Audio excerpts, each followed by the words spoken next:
Alors bonsoir à toutes et à tous. Je suis ravi de vous retrouver pour cette 248e émission Vlil. Et ce soir, on a la chance d'avoir un plateau assez incroyable.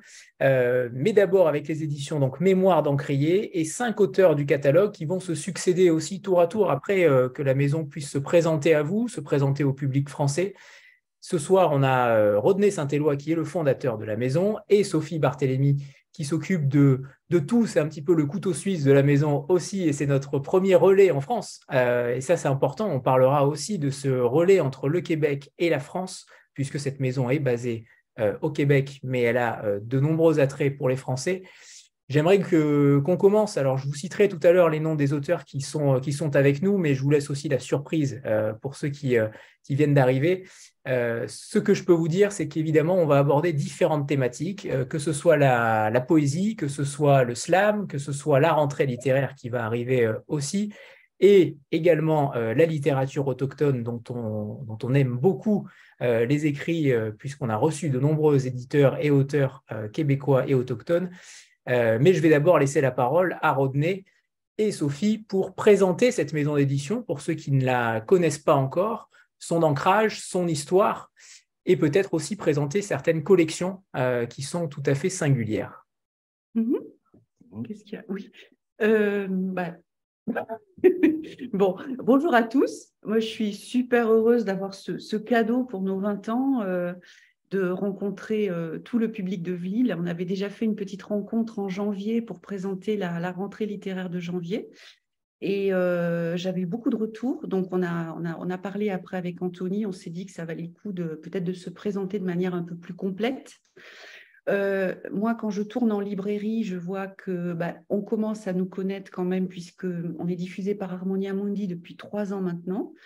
Donc, on a une visibilité évidemment qu'on n'avait pas avant, même si les titres de Mémoire d'Encrier sont depuis longtemps sur l'Europe. Je vais passer la parole à Rodney parce que ce que j'ai coutume de dire, c'est que il y avait les éditions Mémoire en Haïti et il y a les éditions Mémoire d'Encrier à Montréal, donc qui ont 20 ans, puisque Rodney a créé les éditions en 2003, 2 ans après avoir immigré au Québec. Et donc, moi, j'aimerais, je vais un petit peu, voilà, on va un peu réagir. On fait souvent ça tous les deux, un numéro un peu de duettiste où je lui pose des questions, je donne mon ressenti, puis après il rebondit, puisque voilà, c'est lui qui est quand même le créateur et le directeur de cette maison d'édition. Donc, comment s'est fait le lien entre mémoire et Mémoire d'Encrier? Mais je vais dire merci à vous toutes et vous tous qui vous êtes ici un dimanche, en fait. Vous avez pris votre temps pour nous écouter, donc c'est quelque chose de fabuleux. Je dis merci aux auteurs et aux autrices parce que il n'y a pas de maison d'édition sans les auteurs et les autrices. Je dis merci à Anthony pour le travail de diffusion et de contact qu'Anthony fait pour aider Mémoire d'Encrier dans le cadre de son 20e anniversaire.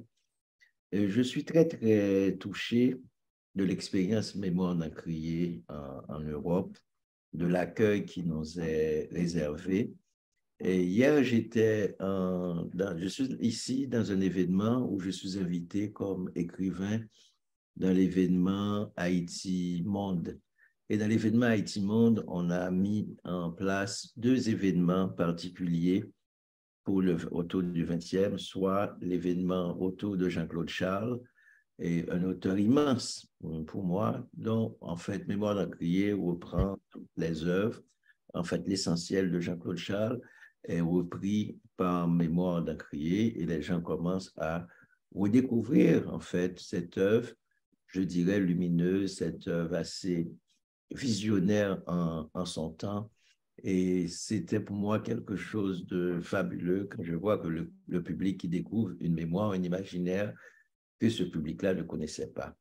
D'une part, et avant de venir ici, on a fait une rencontre dans une librairie où il y avait près de 200 personnes autour de Charles Mills. C'est des noms que les gens ne connaissaient pas. C'est Le Contrat racial, un livre monument qu'on a publié récemment et qui continue à élargir la conversation sur le racisme, sur la condition noire.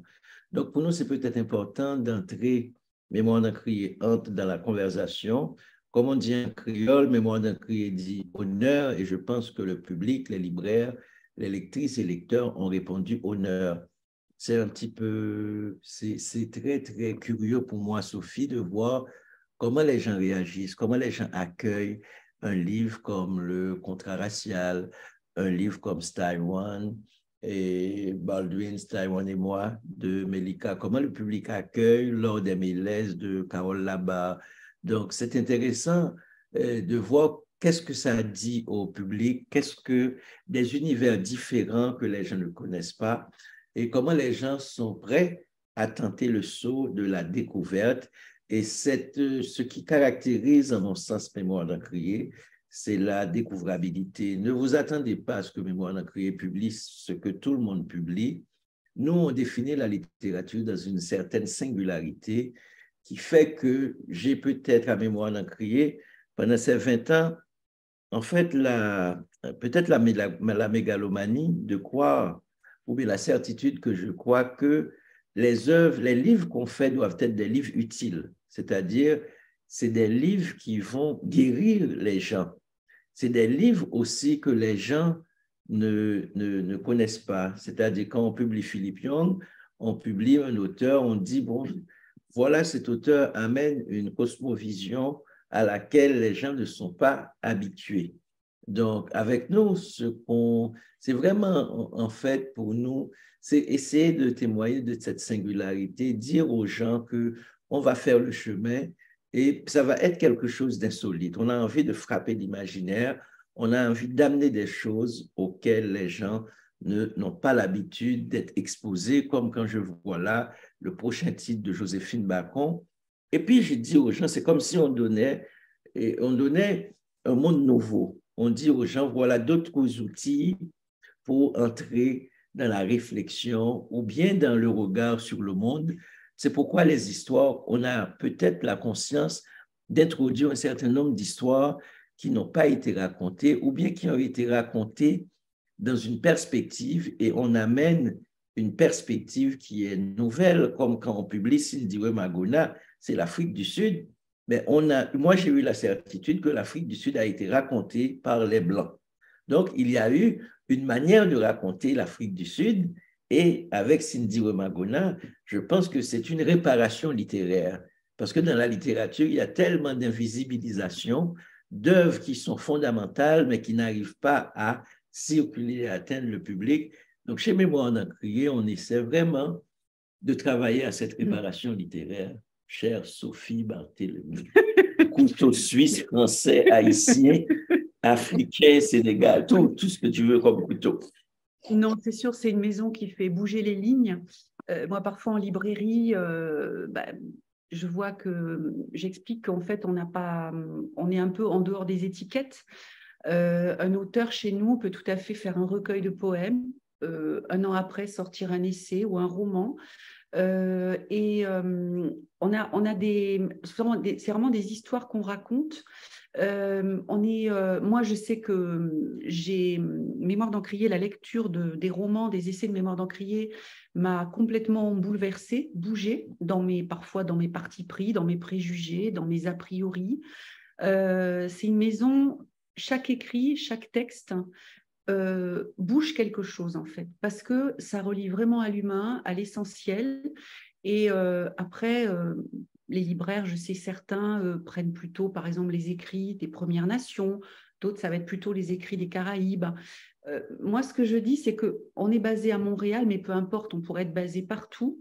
C'est une littérature au monde, même si c'est un peu galvaudé comme thème, comme concept, mais en tout cas, chaque écrit fait avancer quelque chose et on est dans une période où, en France, comme partout, beaucoup de choses se cristallisent. Parfois, on avait tout à l'heure une question d'une jeune femme justement par rapport au contrat racial, la possibilité de prendre la parole quand on est blanc, quand on est noir, et nous, on avance par rapport à tout ça. Moi, je suis Blanche-Neige, et je représente un catalogue de racisés.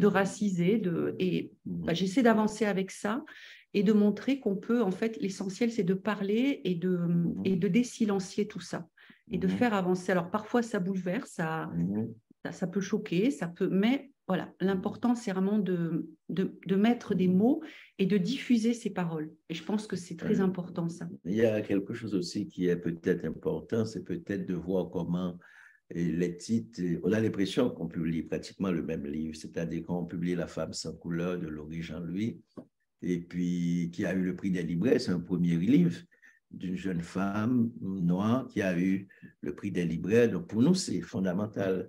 Ça montre que dans l'espace littéraire, il y a une ouverture dans l'espace littéraire québécois. Le livre est disponible en France et Laurie publie son deuxième livre de poèmes.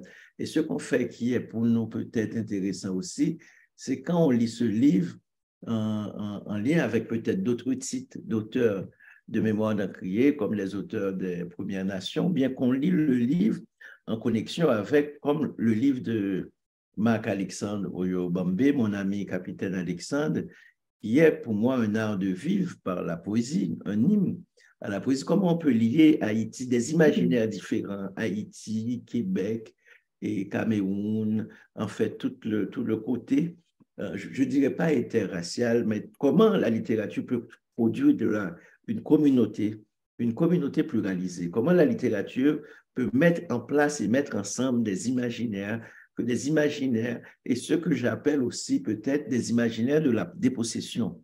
Ce n'est pas des imaginaires. Les imaginaires de la conquête, on a raconté toutes les histoires sur Christophe Colomb, mais on n'a jamais raconté les histoires des dépossédés. Et je pense que la force de Mémoire d'Encrier, justement, c'est d'aller vers une espèce de décolonialité, de raconter justement d'autres histoires, d'amener d'autres perspectives.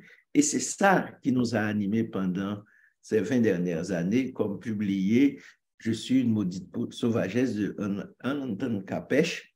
C'est pour nous quelque chose de fondamental, parce que sur l'histoire du monde, avoir la perspective autochtone, une femme autochtone qui écrit, et dans sa langue, Inouaïmoun, qui écrit et qui regarde le monde, et qui regarde tous les schèmes dominants, tous les stéréotypes, et qui démontre, en fait, tout le contrat racial qu'elle, en tant qu'Apèche, a démonté. Donc, je pense qu'il y a aussi quelque chose de fondamental, montrer que le monde peut être pensé par des gens comme Anantan Capèche ou bien comme Felwine Sarr qui écrit Méditation africaine à partir de Saint-Louis du Sénégal. Felwine Sarr regarde le monde. Ce sont ces nouveaux regards-là qu'on essaie de présenter pour casser la vieille question de définir la littérature entre centre et périphérie. Le centre serait les grandes villes coloniales, les grands espaces coloniaux, et la périphérie serait l'arrière-cour. Donc, on aurait une géographie du monde, on aurait une bibliothèque, on aurait une manière d'exister qui serait normale, une autre manière qui serait anormale. On est en train de casser tout ça pour introduire, je pense, une relation au monde, une présence au monde qui est une présence et une relation que je dirais décomplexée. 20 ans d'existence, c'est quand même assez incroyable aussi comme longévité. Comment vous avez évolué tous les deux, et notamment Rodney, sur le côté politique aussi de votre maison? Parce qu'il y a un côté politique, il y a un engagement, il y a des promesses qui sont faites. Vous avez comme ambition de rassembler les gens, mais aussi de donner des nouvelles perspectives. Quelle a été cette évolution-là en 20 ans? Est-ce que vous avez changé? Est-ce que vous avez évolué sur les thématiques, sur les auteurs que vous choisissez, sur la langue, la différence de langue peut-être? Est-ce qu'il y a eu une évolution ou vous étiez déjà dans cette situation-là il y a 20 ans? Oui, il y a eu une évolution, mais la maison s'est fondée en évitant l'invisibilisation avec un auteur comme Davertige, avec des auteurs qui étaient considérés comme mineurs. C'est-à-dire, il y a des auteurs mineurs et puis majeurs, etc. Donc, et nous, on a cassé peut-être cette espèce de regard binaire, ce qui est bon, qui est naturellement blanc, et ce qui n'est pas bon, ou bien ce qui est, etc. Et on a introduit, et dans le petit catalogue de Mémoire d'Encrier pour ces 20 ans, Mémoire d'Encrier travaille avec 33 langues. C'est-à-dire qu'il y a un soubassement de nos écrits, il y a 33 langues qui nourrissent nos écrits. Je pense que cette manière d'ouvrir les perspectives, elle est très politique.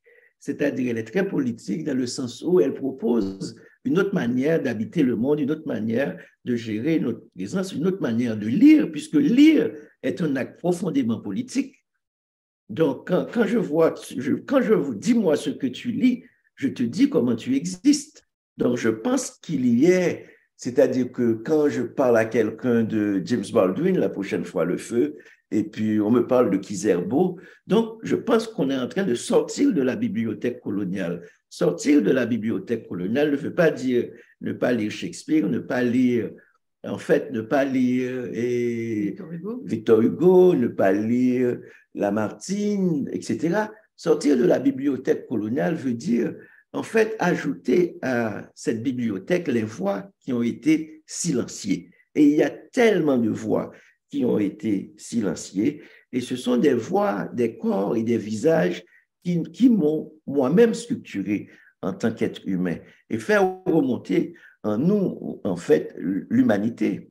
Donc, je pense que vous avez raison, Anthony, c'est un travail dès le départ profondément humain, profondément politique, et qui dit et qui redit toujours la même chose, c'est que nous sommes des êtres humains. C'est ça que tous nos livres disent. Tous nos livres disent, comme Naomi Fontaine le dit dans Quesipan, c'est à notre tour de prendre notre place dans l'espace public. C'est à notre tour de parler, c'est à notre tour de témoigner, c'est à notre tour de raconter nos histoires, c'est à notre tour de figurer dans les musées du monde. Donc, il y a une place qu'il nous faut affirmer et réaffirmer. Donc, c'est une littérature très affirmative. Donc, c'est un geste, je dirais, profondément, mais vraiment profondément politique. Quand on écrit, par exemple, à mémoire d'encrier, les racistes n'ont jamais vu la mer. Donc, c'est une manière de dire que le racisme est systémique et que le problème du racisme n'incombe pas aux Noirs, n'incombe pas aux gens racisés. Nous allons résoudre ce problème à la condition, et la seule exigence, c'est qu'on commence à ouvrir la conversation. Les Blancs doivent entrer dans la conversation. Donc, les Autochtones, les Blancs, les Noirs, les Rouges, nous devons converser. Et converser, ça veut dire converser à part égale. Donc, il y a une relecture critique de nos histoires. Oui. Tu voulais rajouter quelque chose, Sophie, ou on passe directement à la poésie avec Marc-Alexandre? Oui, tout à fait. On va, parce qu'après, je pourrais compléter, mais je pense qu'on va passer à la poésie parce qu'on voudrait justement, l'idée, c'était quand même de vous montrer des échantillons du catalogue. C'est vrai que Mémoire d'Encrier, quand on est arrivé chez Harmonia, était très repéré en poésie par nos amis libraires. Et alors, on a en gros 3-4 recueils de poésie par an. En France, par contre, au Québec, il y a beaucoup plus de recueils, puisqu'en gros, Mémoire d'Encrier au Québec sera à peu près une trentaine de nouveautés. En France, on est plutôt sur une quinzaine. Mais ça serait intéressant d'avoir une conversation entre Marc-Alexandre et Rodney, justement, sur la poésie. Et sur cette poésie, moi, alors, juste à titre personnel, moi, je ne lisais plus de poésie. J'ai recommencé à lire de la poésie avec Mémoire d'Encrier, parce que c'est une poésie de combat, de résistance, et que malheureusement, enfin ça c'est très personnel, mais je pense que je ne suis pas seule à dire ça pour l'avoir entendu. En France, la manière dont on apprend la poésie, moi j'ai un bac littéraire, mais c'est beaucoup, on compte les vers, on compte les pieds, il y a un côté très mécanique, grammaire de la poésie. Et là, quand on lit Joséphine Bacon, quand on lit Ocean Vuong, c'est carrément d'une beauté totale et on se laisse embarquer par quelque chose. Donc la poésie chez Mémoire d'Encrier, c'est quelque chose de très important depuis les éditions Mémoire, puisqu'en Haïti, tu avais publié beaucoup de poésie, jusqu'à Mémoire d'Encrier. Et je pense que c'est intéressant d'avoir une conversation entre Marc-Alexandre et Rodney à ce sujet. Merci. Bonjour Marc. Marc, je ne sais pas si tu m'entends. Il est là, Marc? Oui, il est là. Oh, Bambé, oui. Avec son nom quand même, hein. qui est à Budapest d'ailleurs. Donc, on a vraiment là aussi un échantillon du monde total aujourd'hui, puisqu'il y a beaucoup de nationalités différentes et on est tous à des endroits différents. Et c'est toujours très intéressant. C'est très Mémoire d'Encrier.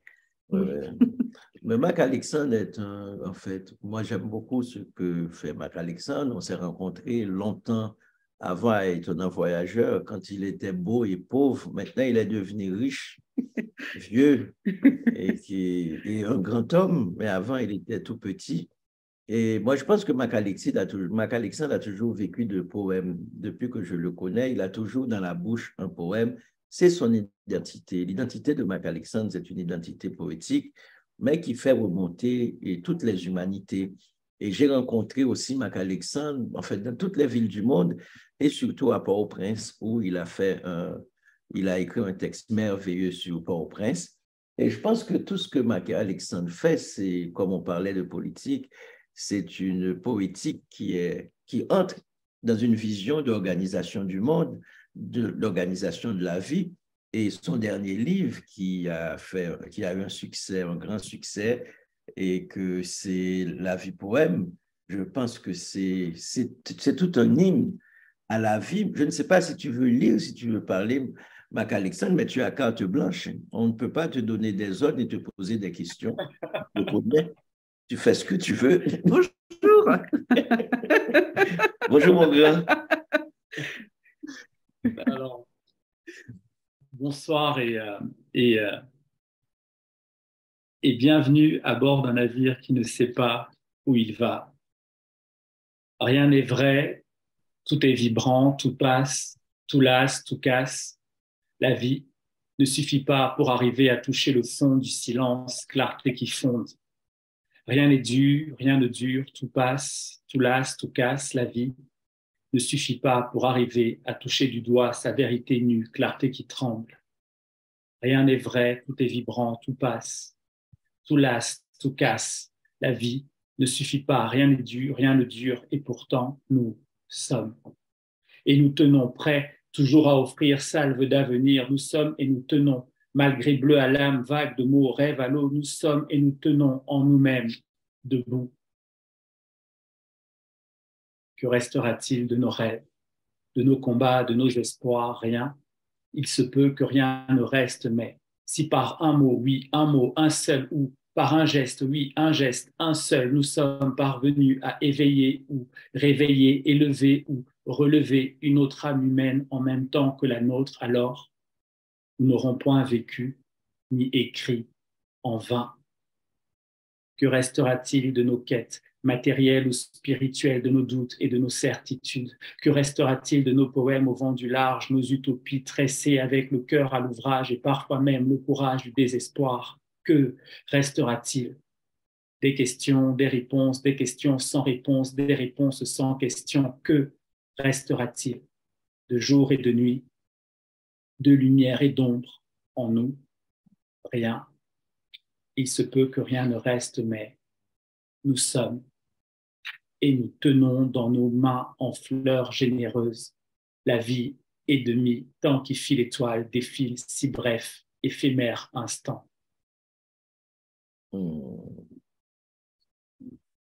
Lecture. Merci pour votre écoute. Merci, Mac. Alors, on rappelle que La vie poème est sortie en août dernier, le 25 août 2022, entre poésie et slam. J'aimerais qu'en effet, vous discutiez tous les deux déjà, Marc-Alexandre, de la connaissance, entre guillemets, de ce catalogue Mémoire d'Encrier, vos liens entre tous les deux, comment vous avez connu la maison, comment ça s'est construit, comment la poésie s'est construite également chez vous et le slam est intervenu aussi dans votre histoire personnelle peut-être. J'aimerais que vous nous parliez de vous, Marc-Alexandre. Alors, je vais commencer par vous remercier pour ce moment de partage et encore pour votre écoute. Remercier Rodney. Comment j'ai connu la maison? Je l'ai connue par un regard et un sourire enracielé, je vais le dire comme ça, celui de Rodney Saint-Éloi rencontré à Étonnant Voyageur il y a quelques lunes déjà. J'avais une casquette de journaliste et je travaillais pour Africulture et un autre média et je posais des questions à des éditeurs que je rencontrais dans le salon et puis à des auteurs aussi. Et je suis arrivé vers Rodney Saint-Éloi avec une question douce et brutale à la fois. À quoi sert la poésie? Et sa réponse m'a renversé, elle me renverse encore. Et depuis, on chemine ensemble. On a un compagnonnage poétique. C'est quelqu'un que je considère comme un aîné bienveillant, un de ses grands frères dans le monde. Et j'ai le bonheur de travailler aussi à ses côtés avec des moments comme celui qu'on vient de vivre en offrant poèmes à d'autres, à celles et ceux qui veulent les entendre.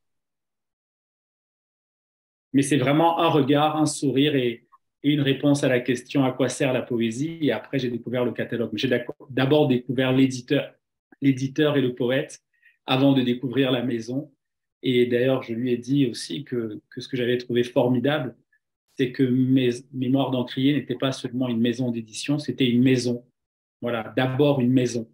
Et c'est un mot qui a un sens très fort chez moi, qui suis né au Cameroun, qui ai grandi au Cameroun, et qui est grandi dans une maison qui était ouverte, elle aussi, à tous les vents, par la manière dont ma grand-mère nous a élevés dans cette maison. Donc, on avait beaucoup de choses, beaucoup de correspondances avec Rodney. On en découvre jour après jour, mais c'est vraiment d'abord un regard et un sourire, cette maison d'édition, et c'est celui de Monsieur Saint-Éloi. Merci, Monsieur Alexandre. Merci beaucoup. Il est plus bienveillant que vous, hein, Rodney, hein, pour la présentation. Oui, mais on s'est rencontrés aussi en Haïti, et puis j'ai beaucoup aimé l'expérience avec Yannick Laïens et tous les auteurs haïtiens, on s'est rencontrés. Et puis je pense qu'il y a une espèce de compagnonnage, mais pas simplement poétique, mais je veux dire, en fait, une espèce de fraternité et sororité qui nous rassemble parce que nous sommes peut-être dans le même combat pour exister, mais dans le même combat pour incarner une espèce de dignité, je dirais le mot de dignité noire, une espèce de combat, et parce que Mac Alexandre, vous peut-être que vous n'allez pas vous tromper, il est tellement beau, tellement élégant, dans sa poésie, il y a tellement de beauté, c'est un acte de beauté, tu vois, en fait, c'est le porteur, le capitaine qui porte une parole nouvelle, qui sème. Donc, j'aime l'idée d'ensemencement, qu'il jette des grains et chaque grain, c'est un poème qui fait des petits. Mais bravo, hein, capitaine, pour le travail, pas seulement pour Mémoires d'Encrier, mais pour le travail d'humanité que tu animes et réanimes. Merci beaucoup. Minutes avant qu'on débute la rencontre. Et j'ai pu constater en effet ce compagnonnage. On a passé 15 minutes à beaucoup rire en amont de la rencontre. Et je trouve que voilà, c'est peut-être ça aussi, ce compagnonnage-là que vous avez créé. C'est important pour vous d'avoir des auteurs qui aussi sont fédérés autour d'une seule et même maison, qui tirent dans le même sens, qui sont sur le même bateau. J'ai senti ça, j'ai senti chez vous un compagnonnage, une amitié aussi, peu importe si elle est littéraire ou personnelle, mais en tout cas, il y a clairement un engouement autour des auteurs de votre maison, ce qui n'est pas le cas partout. Est-ce que vous tissez des liens volontairement aussi entre certains d'entre eux? Oui, il y a beaucoup de liens, vraiment beaucoup de liens, c'est-à-dire que d'abord, nous sommes dans une position difficile où la plupart des auteurs et des autrices sont des gens racisés. Donc, c'est des gens pour qui le lieu maison n'existe pas. C'est des gens qui ont été souvent dépossédés de leur mémoire, de leur corps, de leur vécu et de leurs archives. Donc, publier un livre, ce n'est pas nécessairement publier un livre. Et pour eux, publier un livre s'inscrit dans un combat pour une citoyenneté, un combat pour la reprise en charge, la reprise en main de l'espace qui leur a été soit volé, de l'espace qui manque, de la pensée qui manque, de toutes ces parts manquantes. Donc, je pense que la moindre des choses, c'est que ces auteurs-là ont besoin d'être abrités. Ces autrices-là ont besoin d'une humanité. Et l'humanité, c'est le don d'accueil, ce que j'appellerais le don d'accueil. Ils sont dans le donner et le recevoir. Elles sont dans le donner et le recevoir. Effectivement, c'est un manifeste. Quand on parle de maison, c'est un manifeste de vivre ensemble. C'est un endroit où on se sent, en fait, au niveau de la parole, au niveau de la relation, où on se sent dans une espèce de, je ne dirais pas le mot sécurité, mais où on se sent, où il y a une bienveillance, où il y a une humanité qui se dégage, où on essaie de dépasser. Et c'est pourquoi les auteurs, je ne sais pas comment les auteurs sont choisis, d'abord parce qu'ils sont plus intelligents que moi, parce que je veux qu'ils ajoutent quelque chose que je ne peux pas, parce que comme écrivain, je l'aurais fait, parce que je ne peux pas écrire ce que Philippe Jean écrit, je ne peux pas écrire ce que Laurie Jean-Louis écrit, je ne peux pas écrire ce que Carole Labarre écrit, parce qu'on n'a pas les mêmes grands-mères, on n'a pas vécu, on n'a pas les mêmes mémoires. Donc, Mélika a sa mémoire, qui est la mémoire de Mélika. Donc, je ne peux pas. Donc, c'est-à-dire, ça ne fait que grandir. Ça ne fait que grandir. Et puis, l'autre chose aussi, dans la question des coloniales, c'est l'écoute. Je suis à l'écoute. Je dois être à l'écoute du livre de Carole. Les livres, je les lis 4, 5, 6, 7 fois. Des fois, ils m'empêchent de dormir, ils me tourmentent parce qu'il y a une virgule. Est-ce que c'est à sa place? Il y a un mot qui revient trop, ou bien, etc. Ou bien, il y a une question qui me tourmente et qui me grandit, en fait, à la fois. Ou bien un titre, comme accepter un titre qui s'appelle La femme sans couleur, sans C-E-N-T. Donc, c'est une question, pourquoi sans S-A-N-S, sans couleur? Est-ce que vous voyez? Donc, et comment respecter? Donc, il y a cette espèce de, quand je disais tantôt honneur et respect, moi, je pense qu'une maison, ça fonctionne et dans le sens d'une amitié, dans le sens d'un vivre ensemble, et créer un espace qui serait contraire à l'espace politique, qui est un espace de dévoration. Créer un espace où l'amitié, l'amour peuvent féconder cet espace-là, où le vivre ensemble, parce qu'on est des autochtones, on est des Haïtiens, on est des Martiniquais, on est des Camerounais, on est des Québécois pur laine, on est des réfugiés. Par exemple, on publie des auteurs qui n'ont pas de papier, donc il faut au moins qu'ils aient quelque chose.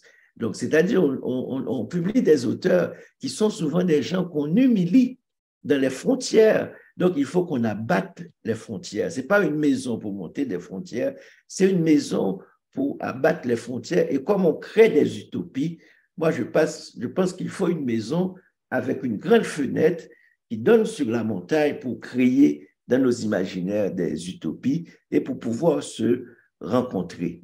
Et c'est ça, peut-être, au niveau de l'espace mémoire de créer, parce qu'on a envie aussi de créer une autre géographie qui n'est pas la géographie coloniale. Donc, faire autrement le livre, c'est-à-dire créer de l'humanité, créer de l'altérité. Et moi, pour rebondir, j'ai envie de dire que ça fait 5 ans que je travaille pour Mémoire d'Encrier, et j'ai envie de dire que nos auteurs ne sont jamais aussi bons que quand ils se retrouvent ensemble dans un festival, dans une librairie. Je me rappelle Marc-Alexandre en 2018 à Lettres sur Cours, qui est une manifestation en marge de jazz à Vienne, avec la librairie Luciole, et il y avait aussi nos poètes Joséphine Bacon, Natacha Canapé-Fontaine, Naomi Fontaine, et c'était extraordinaire. C'était un moment extraordinaire, c'était dans une résonance incroyable. Il y avait de la musique et ça, je l'ai vécu plusieurs fois. Québec Édition, qui est la structure à l'export du Québec, fait venir aussi des délégations de libraires tous les mois de novembre à Montréal, et ils s'arrêtent à la maison d'édition. Il y a plusieurs auteurs et chaque fois les libraires me disent mais c'est extraordinaire. Les 2 heures qu'on passe, c'est ils écoutent tous ces auteurs qui sont en résonance, qui se répondent. Il y a un sens, il y a une cohérence. Et c'est ce que tu as ressenti tout à l'heure. Enfin, moi, c'est ce que je vis en tout cas quand j'ai des auteurs en tournée ici en Europe. Du slam, c'est de moins en moins fréquent aujourd'hui et c'est plutôt dommage. En tout cas, en France, on a peu de slameurs qui écrivent de la poésie et qui sont publiés en France. Quel est l'impact de cet art? On l'a entendu avec votre poème. J'aimerais que vous nous donniez le lien entre poésie et slam. Qu'est-ce que ça vous apporte? Est-ce que c'est la musique qu'on entend, qu'un écrivain doit entendre dans sa tête et que vous mettez à l'écrit? Comment vous articulez tout cela? Alors, peut-être commencer par répondre ce que le slam a apporté, mais pas seulement le slam, toutes les manifestations qui invitent à apporter le texte, les mots dans la voix, elles apportent une chose essentielle, c'est de ne laisser personne à côté, de ne laisser personne sur le bord de la route. Ma mère était enseignante de français et de lettres et de philosophie à Douala au Cameroun et disait que la littérature était une fête et qu'il fallait inviter tout le monde en fait. Donc si je me contente de laisser les mots de Césaire par exemple dans un livre et de l'offrir, je parle seulement à des gens qui sont capables déjà d'accepter un livre et de dire oui, ça c'est aussi pour moi. Alors que si je mets Césaire dans ma voix et que je le dis, que je le partage, je le déclame, j'invite tout le monde. On peut être illettré, on peut être très intimidé comme ça par la parole césarienne, on peut avoir un bac -15 ou un bac +15. On entend le texte, on est invité. Donc le slam et toutes les manifestations qui permettent aux voix d'éclore, qui invitent au partage à voix haute de la poésie, font exactement ça, c'est-à-dire ne laisser personne sur le bord de la route et inviter, adresser en tout cas à toutes et à tous l'invitation au partage, à la célébration de la parole poétique. En ce qui me concerne, je suis arrivé au slam après avoir rêvé pendant longtemps de devenir écrivain. Le slam est arrivé dans ma vie. J'écrivais déjà des poèmes avec ce rêve-là et j'avais pas de plan B dans la vie. Il y a ça qui m'intéressait. J'avais 15 ans, donc j'écrivais de la poésie. Le mot slam n'existait pas. On savait pas ce que c'était.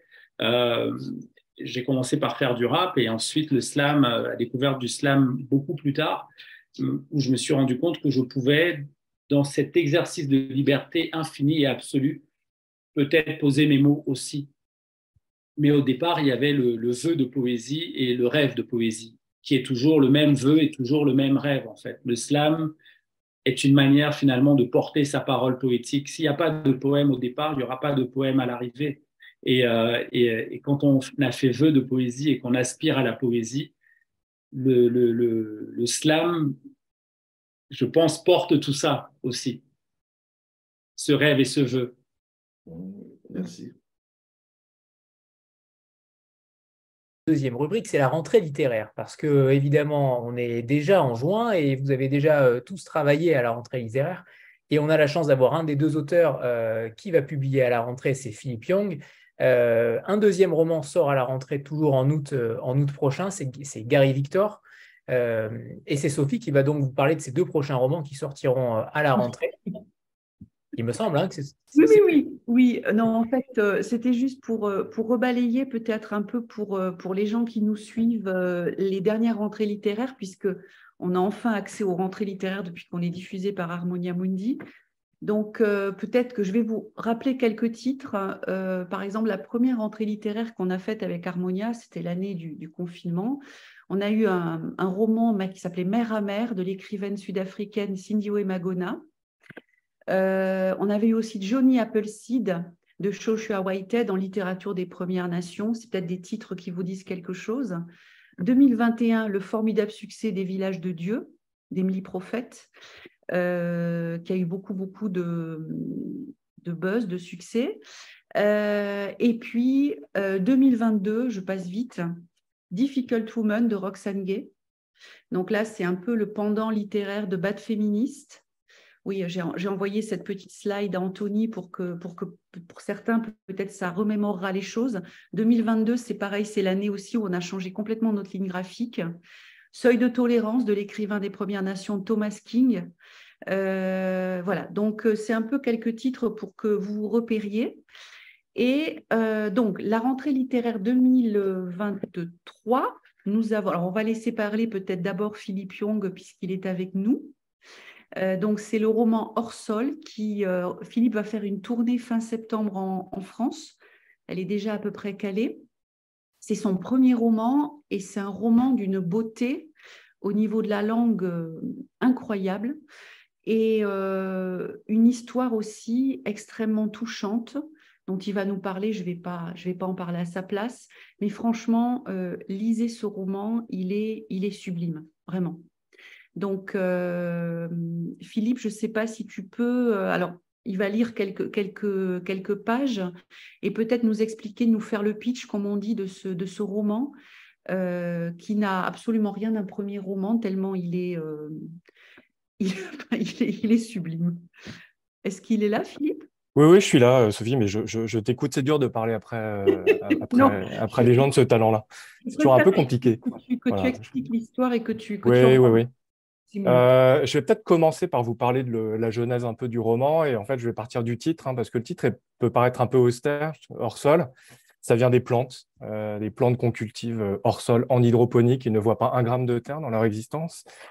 Et ça vient aussi d'une expérience un peu personnelle. Là, j'entendais Rodney dire en gros, on accueillait les gens dans sa maison. Et si je retrace un peu le parcours, moi, je suis d'origine coréenne, je suis né en France, de parents qui ont tout fait pour devenir plus français que des Français, qui sont arrivés dans les années, qui sont arrivés en 1968. J'ai fait des études hyper classiques, classe prépa, grec de lettres, etc., etc. Ma compagne est bourguignonne, mes filles sont métisses, et maintenant je vis à Montréal. Alors, il y a eu peut-être un petit moment là où se sont posées des questions d'identité, puis de flottement, je pense, et où j'ai eu un peu de mal à savoir où je me situais. Et puis ça tombe bien parce que pour des écrivains, je pense que s'interroger sur son identité ou sa place dans le monde, c'est fécond, même si ça ne va pas sans une certaine douleur quelquefois. Et puis il y a un moment à Montréal où en fait, moi j'avais oublié que j'étais fils d'immigrés en France, hein. J'évoluais dans un milieu intellectuel très littéraire et je m'y trouvais bien. J'enseignais en banlieue parisienne, j'avais l'impression d'avoir une utilité sociale en plus. Et puis quand je suis arrivé au Québec, je me suis retrouvé à nouveau dans la peau de l'immigrant quand même, disons-le, de cette personne racisée. Même le terme racisé, je ne le connaissais pas tant que ça en fait, hein, avant d'arriver au Québec. Et donc j'ai eu l'impression peut-être du décentrement de trop, ou voilà, enfin, de ne plus trop savoir qui j'étais, où j'étais, d'où je parlais. Et donc, bah, en fait, il n'y a pas 36 solutions. Il faut donner une forme à tout ça. Et en fait, la forme, ça a été ce roman. Alors, du coup, si je veux faire le parallèle entre le titre et mon expérience et mon personnage, c'est que mon personnage, c'est un agronome qui est portugais. Là, j'expliquerai peut-être plus tard pourquoi il est portugais.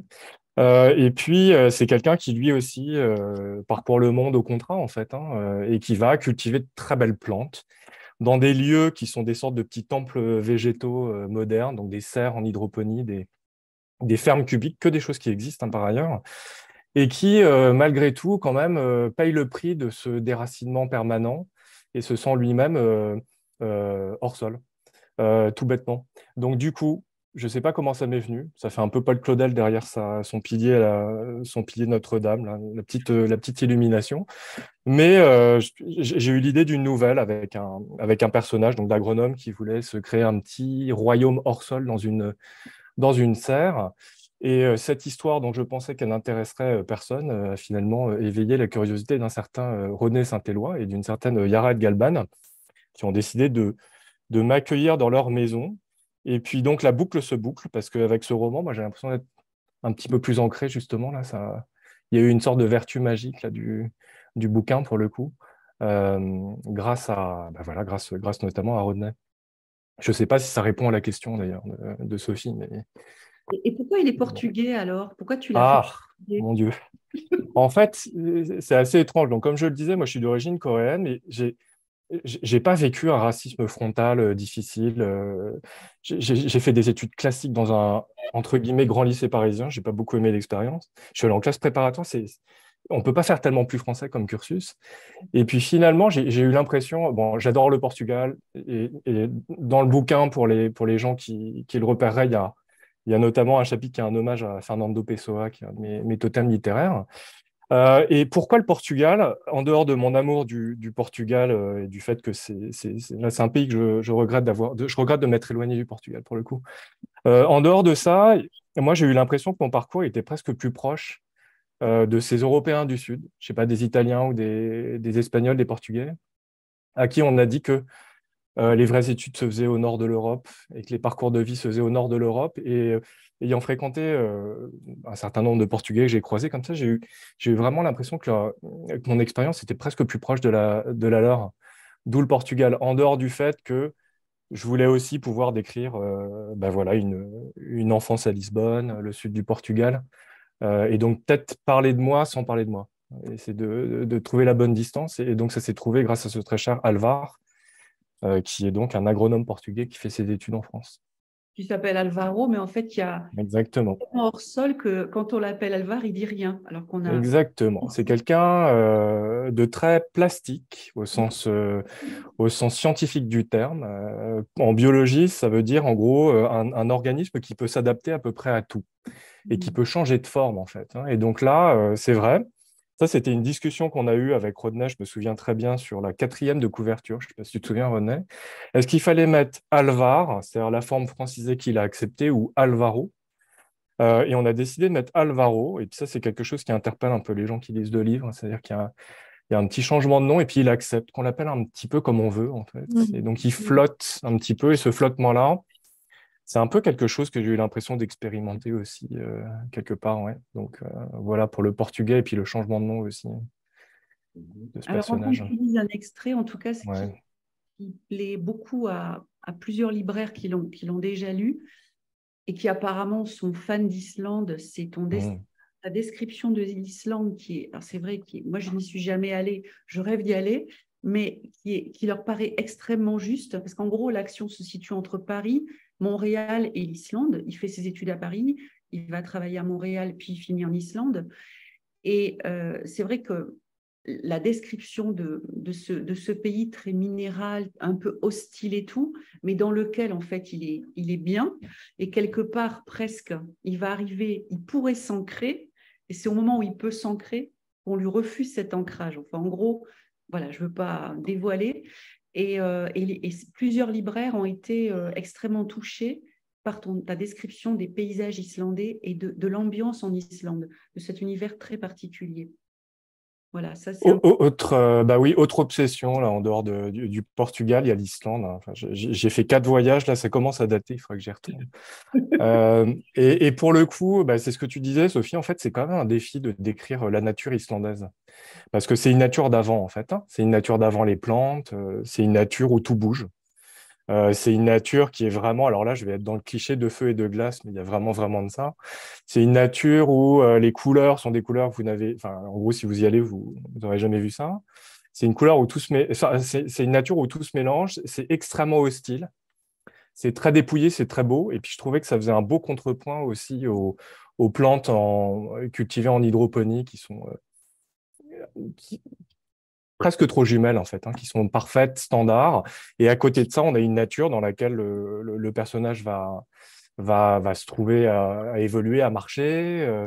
Et donc, j'aimais beaucoup la confrontation des deux, là. Enfin, en gros, de la nature hyper contrôlée, hyper technologique dans le projet sur lequel il travaille en Islande.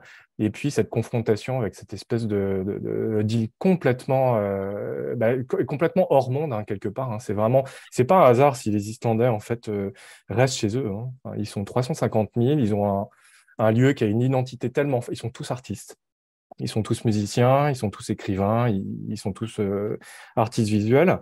Et donc, oui, et puis il y a un mystère, c'est que moi je suis allé 4 fois en Islande, mais les Islandais, je les comprends toujours vraiment pas. J'ai du mal. Il y a une espèce d'esprit très, très tissé serré, un peu comme au Québec, hein, quelque part. Il y a un côté presque tribal. Et donc, mettre mon cher agronome portugais, qui est très plastique, qui s'adapte très bien, et puis le soumettre au test de la sociabilité ou de l'absence de sociabilité islandaise, ça marchait bien, en fait, hein. Ça marchait bien pour moi. Donc, je ne révèle rien, mais c'est pas évident, là. Il arrive dans une communauté vraiment que j'ai inventée. Je me suis inventé un fjord, je me suis fait plaisir dans l'est de l'Islande. Et en fait, il arrive dans une communauté dans laquelle il a peut-être des choses à faire, mais il n'a peut-être pas non plus une place définitive à trouver. Est-ce que tu peux nous lire un extrait? Alors, j'ai fait plusieurs choix, mais je me suis dit, je sais pas si, parce que là, je serais en Islande, mais je serais plutôt... Non, je vais peut-être quand même faire quelque chose qui pose un petit peu le début du roman. Alors, je pitch juste le début. C'est que au début, il va travailler à Montréal. Et quand je suis arrivé à Montréal, je suis arrivé dans un quartier fantastique qui s'appelle le Myland, pour ceux qui connaissent un petit peu Montréal. Et c'est un ancien quartier industriel en voie de boboisation terminale, là, ça y est, mais dans lequel il y a encore un endroit étonnant qui s'appelle le Champ des Possibles. Je ne sais pas qui a eu l'idée de lui donner ce très, très beau nom. Le nom m'a vraiment inspiré. Et en fait, c'est une ancienne friche. C'était une gare de triage entre une voie ferrée, un monastère et des entrepôts. Et donc, moi, j'ai imaginé que mon personnage allait venir travailler sur ce champ où on allait construire des serres hors sol, protégées du sol. Et donc, je vais vous lire quelque chose de court. Je sais qu'il ne faut pas lire long, en fait, hein. Je commence à avoir un peu l'expérience des lectures. Ça devrait durer une petite minute pour vous expliquer, en gros, comment le lieu dans lequel il va passer une partie du roman va être créé. Voilà. Alors, je commence. Donc là, on est dans le champ. Des citoyens québécois ont décidé de couper à l'aide de pince Monseigneur les grilles et de s'emparer de l'endroit, hein. Et évidemment, quand on s'empare d'un endroit comme ça, en fait, on veut cultiver, la terre. Et bien sûr, certains voulurent cultiver sans attendre. On vit dès les beaux jours fleurir les bêches et on récupéra de vieilles palettes pour clôturer des carrés de terre. On planta, on désherba, on attendit. On remarqua très vite les reflets irisés qui parcouraient les flaques les jours de pluie, les dépôts rougeâtres qui collaient aux mottes que l'on retournait. On vit aussi que les plants souffraient. Tournesol aphasique, contemplant l'humus et non l'astre, laitue brûlée au sol, arbres fruitiers fertilisés mais restés stériles. Les mauvaises herbes pullulaient tout autour, mais la vie végétale des carrés s'anémiait. Elle hésitait à croître. Les résultats des analyses ne tardèrent pas. Dans le compte-rendu du laboratoire mandaté par la ville, s'égrenaient, comme surgis du passé, les noms barbares de ce qui habitait le sol et s'immisçait partout. Mercure, cadmium, cobalt, chrome, hydrocarbures. La litanie presque chantante s'étendait sur une page, et de la courte conclusion du rapport ressortaient quelques mots, comme une condamnation. Impropre à la culture, contaminé. Le champ des possibles s'était restreint. On pouvait fouler le sol, mais sous la surface, le passé industriel de l'ancienne cour de triage saturerait encore pour des siècles la terre marquée par l'homme. On n'y ferait rien pousser que des fruits et légumes frelatés avant même qu'on les cueille. La ville s'était emparée du dossier, voyant là une séquence porteuse en termes d'image. Tout en protégeant la santé des citoyens, on allait leur proposer une alternative. On allait pour le bien public, et parce que la mairie ne pouvait qu'encourager les initiatives citoyennes, revaloriser, restaurer, rendre à son usage premier un territoire indûment délaissé. On allait, sur une chape de béton, construire 2 serres hors sol. Voilà, c'est la fin du chapitre, pour poser un peu le premier lieu du roman. Ah oui, oui, oui. Canette de Coca-Cola, où la vie commence à naître, tout simplement. Ouais, il y a quelque chose. Alors, c'est un artiste dont je vais essayer de retrouver le nom rapidement. Là, en fait, on doit tout au génie de Julie Espinasse, qui a refait en fait toute la charte, qui a eu l'idée de ce demi-cercle aussi, en fait, en gros, pour la nouvelle collection de romans. Avant-couverture, c'est un artiste qui s'appelle Adam Basanta et qui fait justement des installations où il mélange si j'ai bien compris, des objets manufacturés avec des plantes. Voilà. Et là, pour le coup, on a trouvé qu'il y avait vraiment un impact fort. Moi, au départ, quand j'ai vu le rose et puis le côté un peu pop de l'installation, je voyais pas l'univers, je voyais l'univers de mon roman plutôt en bleu, en vert, enfin quelque chose d'un petit peu sévère. Et en réalité, c'était vraiment une idée de génie là, de la part de Julie. Cette couverture a été en 2022 considérée comme l'une des meilleures couvertures au Québec et au Canada. Donc, voilà, donc on a trouvé une sorte de relation miraculeuse entre le roman et l'installation en fait de ce plasticien. Et bien du violon d'Adrien de Gary. Voilà, alors ça c'est le deuxième roman de la rentrée littéraire. Donc on a 2 romans francophones. Celui de Philippe sort le 22 août, celui-ci le 31 août. Donc Gary Victor, moi je suis ravie parce que c'est un auteur haïtien qui n'avait rien publié depuis 2018, depuis Massy, pour les libraires qui nous écoutent et qui connaissent un petit peu. Gary Victor, il a publié chez Philippe Ray, chez Vendailleurs, il vit en Haïti. Le violon d'Adrien, en fait, c'est... Alors Gary, il faut savoir que, en tout cas chez Mémoire d'Encrier, ses romans, il a fait une trilogie de polar vaudou, il a publié Nuit albinos, Massy, c'est toujours un univers assez trash, on rit beaucoup pour ne pas avoir à pleurer, c'est toujours un univers très fantastique, fantasmagorique, beaucoup très vaudouisant. Et dans le violon d'Adrien, en fait, on est dans quelque chose de très tendre et en même temps peuplé, on est dans l'univers de Gary avec cet univers fantastique. Ça se passe sous la dictature, donc c'est quelque part l'enfance de Gary dans les années 60. Adrien, c'est un petit garçon, il doit avoir 10-11 ans, je ne sais pas, qui en fait tombe amoureux fou du violon. Il prend des cours. Et il faut savoir qu'en Haïti, il n'a pas de violon, donc c'est le professeur de ses cours de violon qui lui prête son violon. Et puis ce professeur dit, à la rentrée, il vous faut un violon. Il dit à ses élèves, il faut un violon, je ne peux plus vous prêter un instrument. Et donc, Adrien va tout mettre en œuvre, en fait, pour pouvoir se procurer un violon, économiser. Évidemment, c'est impossible, ça coûte trop cher.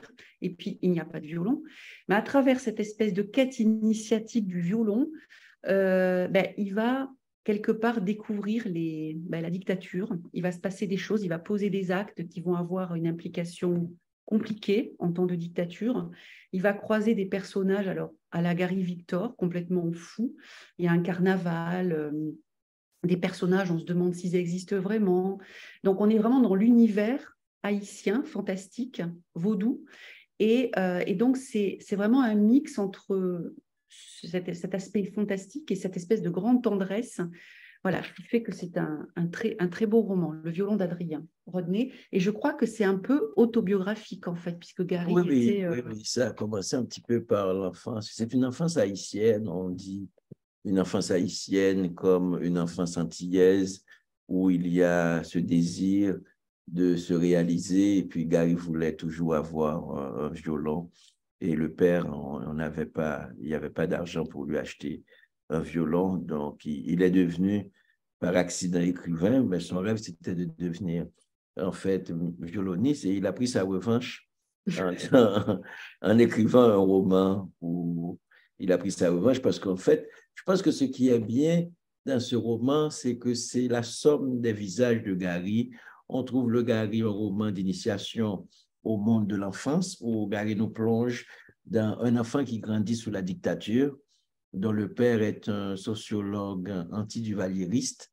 Et puis, il montre aussi tout le côté fantastique dans le réel haïtien, c'est-à-dire on a à la fois quelque chose de très doux, un enfant qui regarde passer le temps, qui regarde et qui est à l'école, qui fait tout ce que les enfants font, mais un enfant qui va rentrer dans l'espace réel du pays, dans cette société bourrée de corruption, parce qu'il a un désir, et ce désir, c'est d'avoir un violon, donc il doit aller travailler. Et c'est là qu'il va rencontrer tous les espaces interdits, toutes les zones interdites. Il va même se plonger à la rue des Tentations.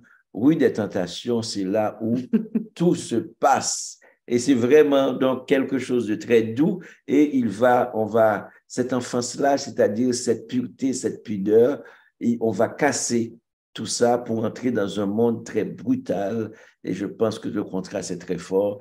Et c'est un roman, mais vraiment d'une puissance, en fait, intéressante. Je voulais dire un mot sur le livre de notre ami Philippe Young, parce que quand moi j'ai lu ce livre, et Sophie l'a très, très bien dit, on aurait pu croire qu'il a triché, c'est pas son premier roman, parce qu'il y a une maîtrise de l'écriture, une maîtrise, en plus de la narration, parce qu'il y a beaucoup d'espace et comment il rentre, comment Philippe nous fait passer d'un espace à un autre, pas simplement d'un espace géographique, et comment, au niveau des personnages, comment on passe, en fait, d'abord au niveau de la langue d'un registre à un autre, mais comment on passe d'un imaginaire à un autre, comment l'humain et le vivant, c'est-à-dire, j'aime beaucoup cette fraise qui est trop sucrée, qui est tellement sucrée, on oublie que c'était une fraise. En fait, ce qui est important aussi, c'est de voir comment cet espace, le livre commence en fait à l'espace et des possibles, au champ des possibles, et le livre en soi crée un champ des possibles. C'est-à-dire en dehors de la question écologique, en dehors de toutes ces questions-là, le livre, en fait, hors sol, c'est la possibilité, c'est imaginer un ailleurs pour l'humain. Et je pense qu'il n'y a rien de plus… Là, je parlais de Jean-Claude Charles qui parlait de Racine-Errance. Je pense que Alvaro, c'est un personnage qui s'enracine, en fait, dans sa propre errance. Et c'est un livre, en ce sens, assez contemporain, cher monsieur Philippe Young. Et c'est fou parce que ça rend presque sympathique les plantes hors sol pour lesquelles je n'avais pas une très grande sympathie. Mais en fait, voilà, il arrive à faire énormément de poésie avec cet univers, franchement, est quand même particulier. Mais c'est vraiment, c'est vraiment un sacré roman.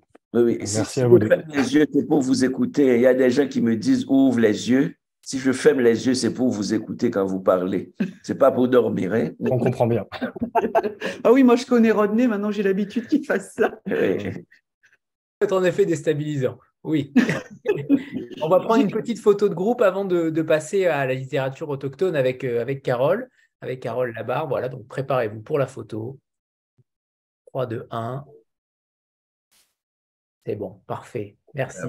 Je voulais juste signaler à ceux qui nous écoutent ce livre, Mon cœur bat vite, qui est sorti en janvier pour la rentrée littéraire d'hiver. On en avait parlé pour Vlil en janvier, de Nadia Chonville. Vraiment, pour les libraires ou les bibliothécaires qui ne l'ont pas lu ou qui sont passés à côté, ce livre a une course incroyable en France.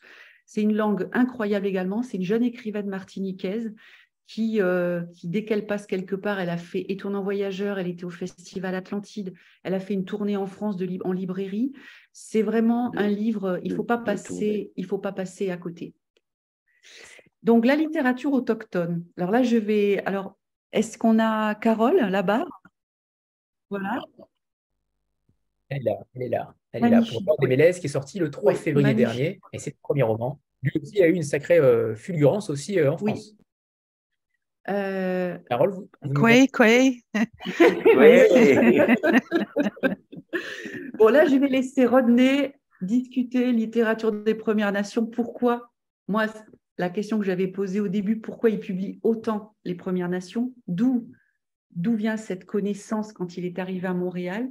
Et évidemment, peut-être une conversation avec Carole Labarre autour de ça. Oui, bon, avec Carole Labarre, c'est que Carole Labarre est une grande lectrice et puis Carole Labarre travaille aussi à l'Institut Tchakapèche. Carole Labarre fait un travail pour la reconnaissance de la langue Innu et de la culture Innu.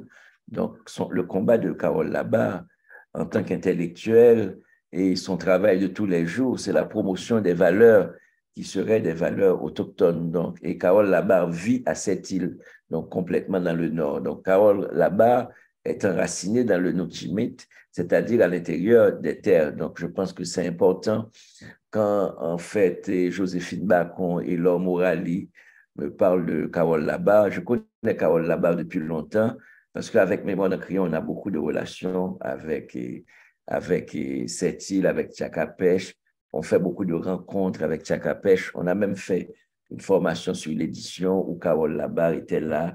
Mais Carole Labarre écrivait clandestinement, elle écrivait. Et puis un beau jour, elle a pris une résidence, elle décide de prendre sa place et dans la communauté et d'écrire. Et je pense que c'est quelque chose de très important. Quand j'avais fait une consultation pour le marché, pour la Maison de la littérature, et dans la consultation qu'on a faite pour la Maison de la littérature, et puis je leur ai dit, mais si vous avez une résidence et vous avez 15 résidents, tous les 15 sont blancs, tous les 15 vivent à Québec, tous les 15 se ressemblent, c'est qu'il y a un problème. Vous devez voir comment trouver d'autres perspectives, comment faire en sorte que d'autres personnes entrent dans la maison. Et là, on avait parlé des Autochtones qui ne sont pas trop loin. Et puis, on avait parlé des gens racisés. Et finalement, quand j'ai appris que Carole avait une résidence à la Maison de la littérature, j'étais très heureux et on lançait les racistes n'ont jamais vu la mer à la Maison de la littérature. Et la personne qui s'est mise debout pour parler, et c'était Carole, c'était vraiment une rencontre qui m'a beaucoup impressionné entre une autrice palestinienne, un auteur haïtien et une autrice Innu. En fait, pour parler du monde, pour rassembler nos voix pour parler du monde, pas dans la discordance, mais dans quelque chose qui ressemble à un témoignage sur le vivre ensemble et sur la manière d'habiter le monde, la manière d'être au monde. Donc, et quand, quelques jours plus tard, Joséphine m'a dit que Carole écrit un livre sublime, Carole a écrit pour la maison d'édition autochtone à Nénorac, un texte que Joséphine a traduit. À chaque fois que Joséphine Bacon me parle, elle cite le nom de Carole. Et puis j'ai dit, mais je dois voir ça. Laure Morali me dit la même chanson que Carole écrit des choses sublimes. Et finalement, j'ai écrit sur Facebook à Carole, j'ai dit, quand donc va atterrir le manuscrit? Et tout de suite, je l'ai eu une semaine après. Donc, on a travaillé et je remercie Carole Labarre parce que c'est vraiment du travail. Elle a pris le temps de laisser la maison pour venir prendre une résidence d'écriture, pour venir travailler je pense que ça lui a coûté beaucoup de laisser son propre espace et d'entrer dans un espace qui est le vieux Québec et de travailler et de soumettre le livre. Tout de suite, j'ai dit à Carole, parce que j'ai trouvé que c'était un livre très important pour Mémoire d'un cri, j'ai dit à Carole, on ne va pas laisser, parce que j'ai senti la flamme en Carole pour continuer ce livre, pour y travailler. Je l'ai dit, on va publier ça à la même saison, on va publier ça très vite. C'est-à-dire, c'est peut-être dans 5-6 mois, on y travaille, mais on a travaillé très, très fort pour arriver à publier ce livre. Donc, je laisse carte blanche à Carole. Carole, tu dis tout ce que tu veux, tu lis tout ce que tu veux, et tu fais tout ce que tu veux. L'Or des Mélèzes, qui est sorti en février et qui est sublime, lumineux. Ben, merci beaucoup. C'est un travail quand même. Ce roman-là, depuis déjà plusieurs années que je travaille dessus. Puis comme Rodney dit, je travaillais comme en catimini. Je me souviens plus trop le terme qu'il a utilisé. C'est que moi, je me considérais pas comme une écrivaine. J'adore la lecture, je lis beaucoup. D'ailleurs, en ce moment, je lis ce roman-là. Puis, tout à l'heure, quand que Rodney disait que la, la lecture, c'est un acte politique, Frédéric Douglass, il le dit aussi là, dans son roman. Donc, c'est ses mémoires d'esclaves que je trouve vraiment très intéressant parce que moi, mon conjoint, il est mulâtre, donc c'est une partie de l'histoire qui m'intéresse beaucoup. Donc, le roman, moi, c'est vraiment Maya Cousino-Marlin qui m'a donné le goût d'écrire. Ben, en fait, c'est elle qui a été la petite lumière qui a allumé mon phare, si je pourrais dire, parce que elle est arrivée chez nous une fois, puis je lui ai demandé d'écrire un poème comme ça à la va-vite. Puis quand elle me l'a donné, je me suis dit, j'ai comme eu une révélation. Je me suis dit, waouh, moi aussi, je suis capable d'écrire. Puis je me suis assise à mon bureau, puis tout de suite, c'est ma protagoniste qui est arrivée, qui est Pijimous, qui est une aînée de la communauté de Pessamit, d'où je viens. C'est un personnage fictif, évidemment, mais j'ai tout de même puisé à mes souvenirs d'enfance, puis j'ai fait de la recherche aussi. Puis, donc, le roman a commencé là, puis pour différentes raisons, excusez-moi.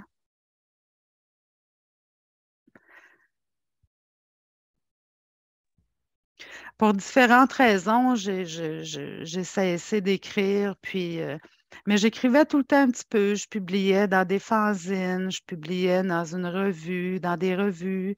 Donc, en 2000, la première résidence d'écriture que j'ai faite, c'était en 2011 avec Joséphine Bacon qui était là. Je l'ai rencontrée pour la toute première fois à ce moment-là. Puis, depuis ce temps-là, on n'a jamais cessé de se parler. On se texte régulièrement, on s'appelle régulièrement. Puis, elle m'a toujours encouragée à poursuivre. Donc, en 2021, ce qui est arrivé, c'est que j'ai soumis mon texte au concours des éditions Anénorac des 11 nations, puis j'ai été la finaliste Innu dans la catégorie adulte. Donc, j'étais vraiment très heureuse de cette reconnaissance-là. Puis, quelques mois après, j'ai soumis ma candidature aussi à la première résidence qui est dédiée aux Autochtones, dont Rodney parlait tout à l'heure. Donc, je suis restée là-bas un mois. J'ai eu Laure Morali comme maître d'écriture, puis ça l'a super bien été. Puis, je m'étais dit, là, Carole, le train passe, embarque dedans, là, c'est le moment. Donc, je suis très heureuse aussi que Rodney ait accepté de publier L'Or des Mélèzes. Donc, je vais vous en faire une petite lecture. Puis, c'est le premier chapitre qui s'appelle La Terre. Moi, quand j'aimerais faire parler les aînés de la communauté ou des communautés parce que les aînés, on ne les entend pas souvent. Puis, je trouve important qu'ils aient une voix au chapitre, si on peut faire un jeu de mots. Puis, c'est ça. Excusez-moi, je ne suis pas aussi, comment on dirait ça, articulée que la plupart d'entre vous, là. Je cherche toujours mes mots quand c'est le temps de parler. Donc, je vais vous lire la terre. Je ne me souviens pas du temps, ni du moment de notre arrivée en cette terre que nous avons nommée Naudimut. Les ancêtres nous disent que les ossements des anciens, éparpillés partout sur ce territoire, ont nourri les forêts que tu vois, enrichi le sol où pousse le lichen qui nourrit le caribou et qui, depuis toujours, nous nourrit. Ils nous disent qu'à la fin de leur voyage, certains se sont couchés le long des portages pour soutenir les vivants dans leur remontée vers le nord. Nous ne nous souvenons pas du temps ni du moment de notre arrivée ici. Entends-moi, nous appartenons depuis toujours à cette terre. Nous sommes nomades. Tant qu'il y aura forêt, nomades, nous resterons. N'entends-tu pas dans le chant de notre langue le souffle du vent et le soupir de la terre? Notre peuple a nommé ce territoire. Il a nommé ses eaux et ses montagnes. Il a nommé tous les arbres qui ont souhaité prendre racine en ces terres. Il a prié avec tous les animaux et les a étreints avant de les consacrer pour sa survivance. Nous sommes les gardiens de savoirs immémoriaux, de savoirs aux odeurs de glace et de glaise, de la glace pour façonner le galbe du paysage, de la glaise au parfum tout en genèse pour enfanter la voix de ce pays.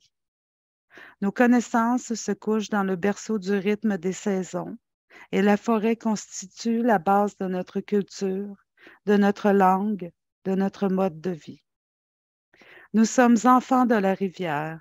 Nous connaissons ses rapides, son énergie vive, ses dangers, ses endroits tranquilles. C'est là que je veux t'amener. Accompagne-moi dans ce périple. Écoute ce que te dit la brise. Elle te racontera les histoires et les légendes de notre peuple. Écoute ton cœur résonner dans tes wagons, notre tambour sacré. Écoute ce que te dit Tic, le caribou.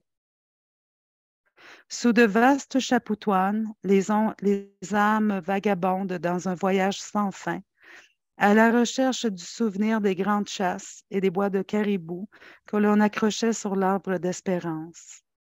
Il reviendra le temps des ombres lumineuses et des chemins marqués sur mon omoplate. Surgissant du cœur de la terre, tu les retraceras par l'ardeur de ta flamme, car mes os, enfuis dans le territoire, se sont couchés auprès de tes ancêtres. Donc, c'est le chapitre premier du roman qui donne le ton un peu à ce qui suit. C'est l'histoire d'une aînée, Pijimous, comme je disais tout à l'heure, qui est née à Pessamit. Puis Pijimous navigue entre le présent et le passé. Donc, je pense que le passé est très important. Puis, vu qu'on est un peuple de tradition orale, je suis vraiment contente de pouvoir mettre par écrit certains aspects de notre culture. Donc, Pijimous a une amie qui s'appelle Sophie. Elle était amoureuse de Xavier, qui, Sophie, s'est mariée parce que dans le temps, c'était des mariages arrangés. Donc, elle a perdu l'amour de sa vie. Puis, il y a aussi Mathias, qui est un personnage anecdotique, qui devait se promener seulement ramasser des canettes de bière vides pour aller les vendre au dépanneur, à l'épicerie, pour pouvoir s'acheter de la bière.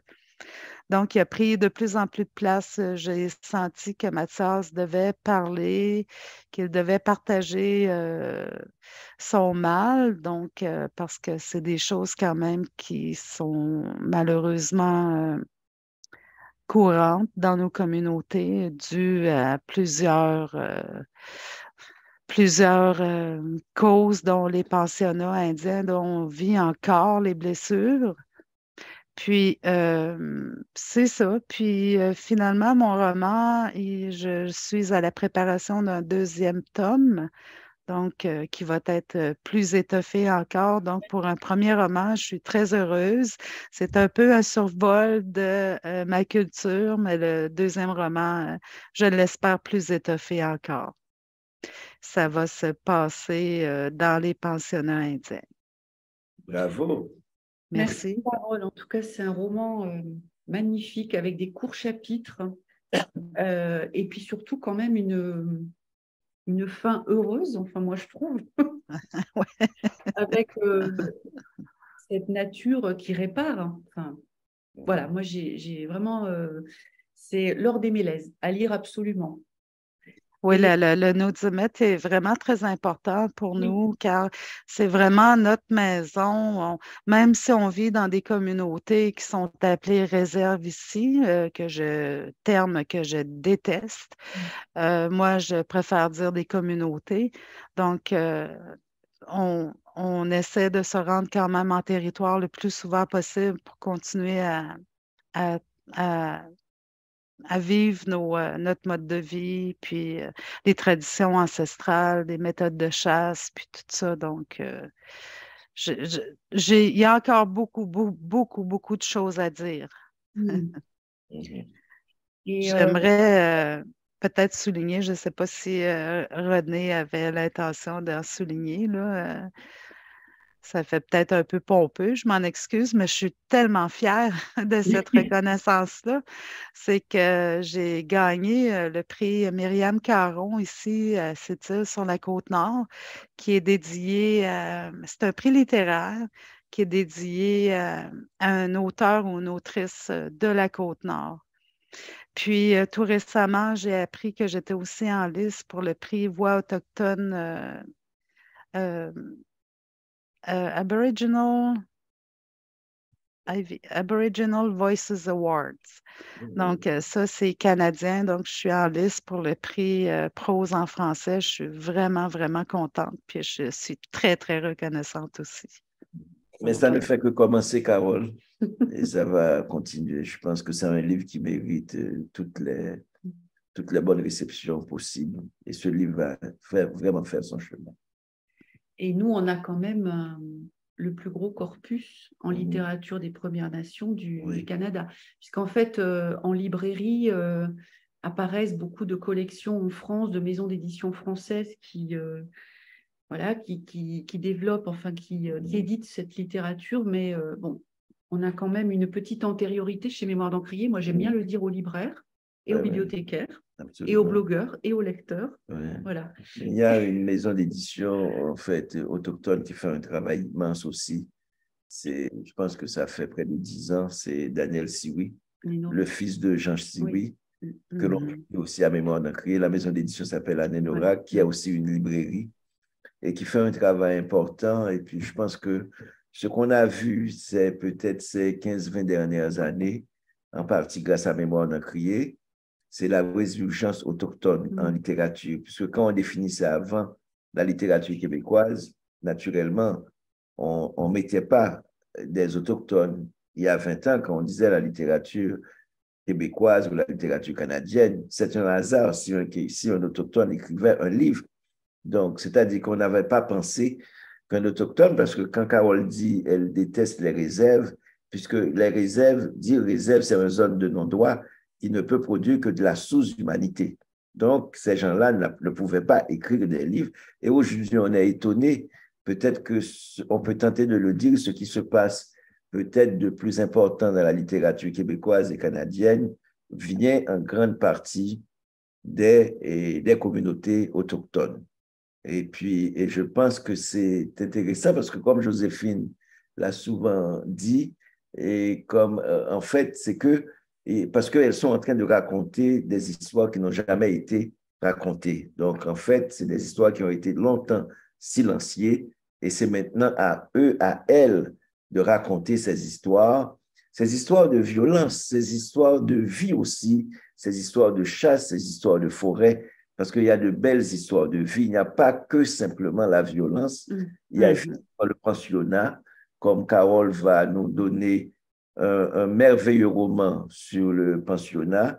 Donc, je pense que Carole, je vais vous appeler après Vous vous demandez quand ça va atterrir sur mon bureau parce que non, c'est un moment important sur le pensionnat parce que les gens parlent de pensionnat, mais les gens ne savent pas qu'est-ce que ça veut dire pour des gens qui ont vécu en pensionnat, pour des gens qui se sont vus retirés de leur famille sous prétexte qu'ils sont des sous-humains, des sous-humaines et qu'ils doivent être civilisés, qu'on doit leur apprendre ce que c'est que la vie, qu'on doit leur apprendre ce que c'est que la civilisation. C'était une politique d'assimilation, là, dans le fond. C'était vraiment ça. On voulait tuer l'Indien en eux. Exactement. Un enfant, on voulait tuer l'Indien pour qu'il devienne un humain. Un humain, ça veut dire pour qu'il devienne comme les Blancs, comme les chrétiens. Donc, c'était ça. Et Carole, merci de témoigner. Et je vous demande un service, Carole. Il faut simplement que tu continues. Ah, merci, René. Puis je voudrais dire que le prochain roman va être dans le même style d'écriture. Là. Moi, je veux aborder l'histoire des pensionnats autochtones, les blessures avec de façon poétique, sans nécessairement aller creuser encore dans la blessure. Là. Je vais essayer. Ça devrait être beau. Merci, Carole, en tout cas. Merci beaucoup. Carole. Et bravo. Merci. Alors, je vois que le temps tourne et je sais que votre temps est compté. Alors, il faut qu'on passe à la prochaine rubrique. C'est l'identité, c'est l'altérité avec Melika Abdelmoumen, qui a écrit ce livre, Baldwin, Styron et moi, qui est sorti en novembre 2022 et qui a déjà été d'ailleurs adapté au théâtre. On va peut-être pouvoir aussi en parler. Melika, merci déjà d'être restée depuis le début. Hein. Vous êtes, ça me fait plaisir. Merci à vous de me recevoir. Si. Alors, Melika, c'est un ouvrage qui n'a rien à voir avec les autres, entre guillemets, puisque c'est un essai. Mais racontez-nous cette histoire-là, racontez-nous cette fusion entre James Baldwin et William Styron, qui est tout à fait novatrice. Absolument. Écoutez, à l'époque où tout ça avait lieu, où j'ai commencé à travailler sur ce sujet, je vivais en France, parce que j'ai vécu en France de 2005 à 2017. C'était une période où ça allait vraiment mal. C'était vers 2015, donc il y avait eu les attentats à Charlie Hebdo. En tout cas, c'était une période de la montée de l'extrême droite. Je m'appelle Abdelmoumen, c'est pas toujours facile à porter de nos jours en France et d'ailleurs au Québec, ça l'est plus tellement non plus. Par une sorte de hasard, je me suis retrouvée à découvrir James Baldwin. C'était avant le film de Raoul Peck qui a remis James Baldwin à l'ordre du jour. Et c'était dans le cadre d'un club de lecture avec des amis immigrés comme moi en France. Et donc, je suis tombée sur James Baldwin et ça m'a un peu sauvé la vie à un moment où j'allais très, très mal. Et je me suis mise à lire tout ce qui me tombait sous la main de Baldwin sur Baldwin. Et j'ai découvert, à l'occasion de toutes ces recherches, qui n'étaient pas des recherches dans le but de faire un livre du tout au début, hein. C'est des recherches dans le but de ne pas sombrer dans la dépression de l'immigré. Et donc, j'ai découvert que Baldwin était très ami avec William Styron. William Styron est un peu oublié aujourd'hui, mais c'est l'auteur, entre autres, du Choix de Sophie, le roman Le Choix de Sophie, qui a donné un film très connu. Alors, donc, j'ai découvert l'amitié entre ces deux-là.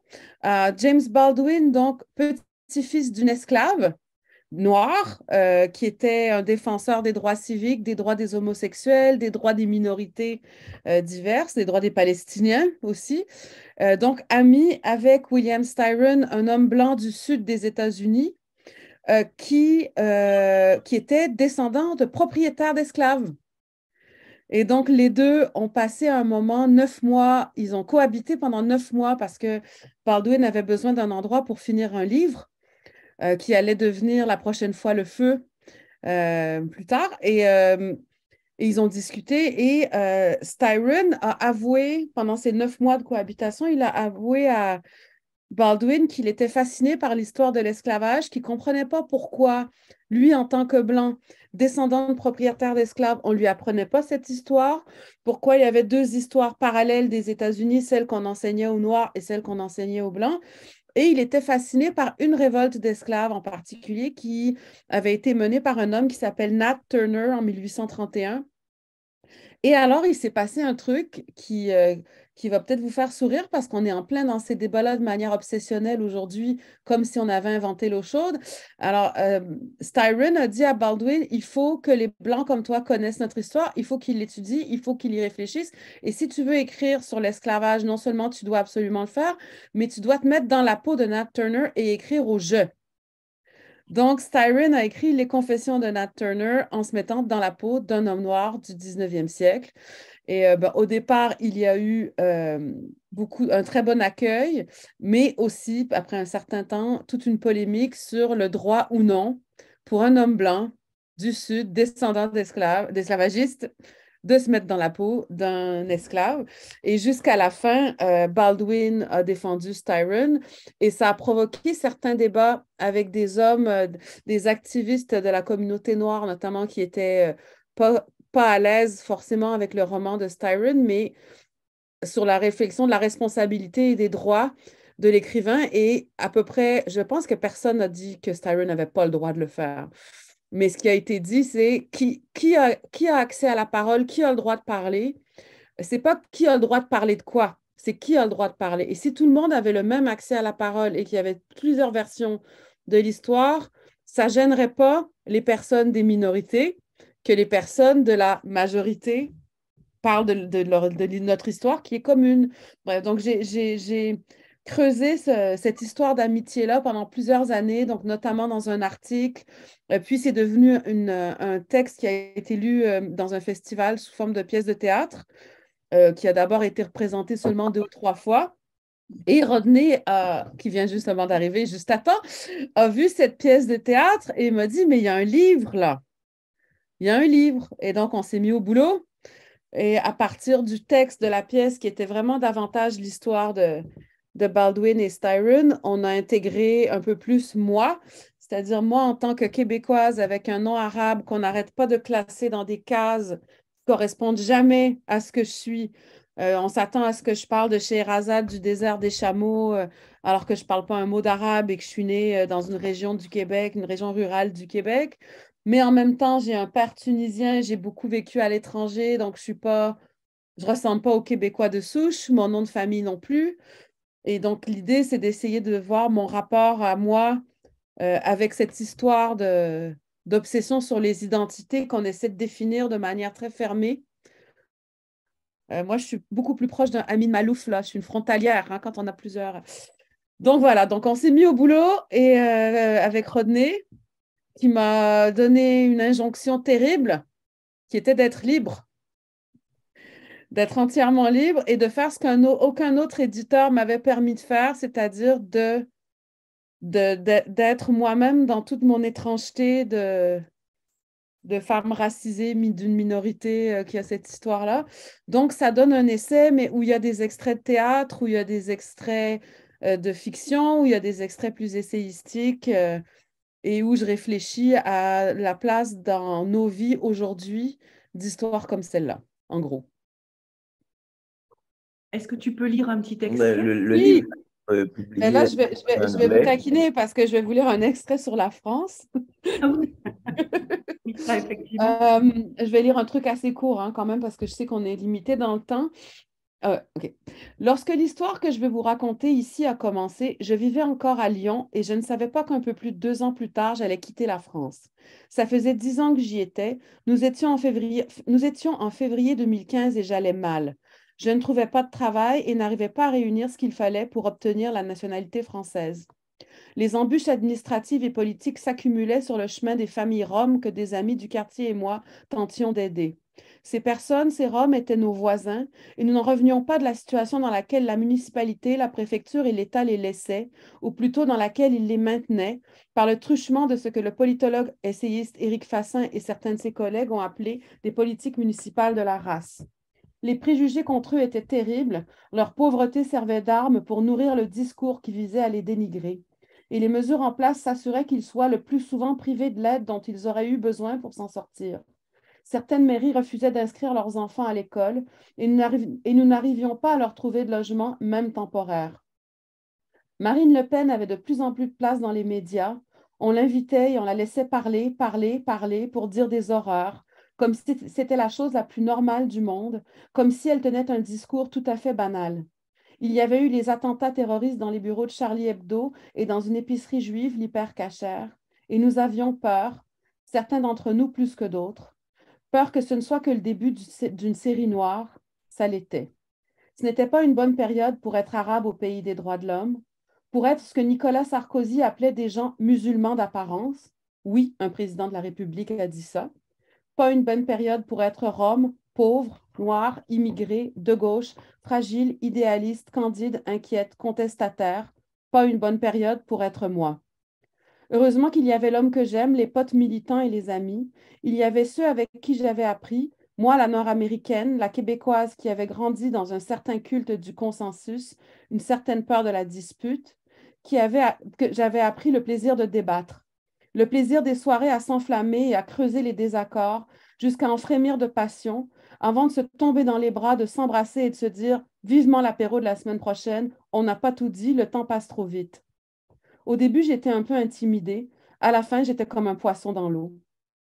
Le choc culturel entre mes amis européens et moi a été à la fois la source de ces débats enflammés et moteur de transformation. On pourrait dire à la blague que, dans une certaine mesure, je suis arrivée en France en tant que nord-américaine typique et que je suis repartie l'âme républicaine, et ce, après avoir moi-même transmis à mes amis quelques idées qui, au départ, les avaient agacés par leur côté trop politiquement correct. Vivre à l'étranger, revenir en laissant un peu de soi là-bas et rapporter un peu de là-bas en soi, beauté de certaines contaminations mutuelles. Bravo. Merci à vous. Et Alors, oui, allez-y Sophie, allez-y. Pardon. oui, non, juste, c'est pour vous dire par rapport à la question qui était posée au début, cette idée de politique, enfin d'engagement politique, forcément, Mémoire d'Encrier, enfin moi je vis presque le travail que je fais pour Mémoire d'Encrier comme une forme de militantisme, c'est évident. Oui. Mais c'est pas qu'avec les essais, bon, Rodney a parlé tout à l'heure du contrat racial, qui est un peu le livre monument de ces 20 ans, où nous en France, en France et ailleurs, on a été biberonnés à Rousseau, le contrat social. On s'aperçoit en fait que pour le dire très schématiquement, parce qu'on n'a plus le temps, que le contrat social, en fait, c'est un contrat racial parce qu'il exclut une partie du monde. En fait, il est dédié, ce contrat social, qu'aux Blancs.